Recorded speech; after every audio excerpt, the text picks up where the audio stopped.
everyone! It's 3:15 p.m. here in Vienna, Austria. Ngayon guys, ang recipe ko for today is gumawa ako ng salad. May orange, apple, avocado, young spinach, and cucumber, and cherry tomato. So, eto guys, yung aming lunch and dinner na rin for today. So, eto guys, ayan guys, giplating ko na siya guys for my asawa. So, this is it guys. Kain tayo guys.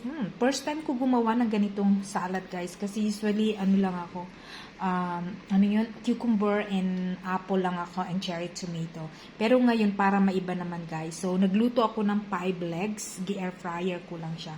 So, eto guys. Kain tayo guys. Ayan guys. Kain tayo guys. Babush! Ang sarap nito guys, promise. Subukan yung gumawa ng ganito guys. Babush!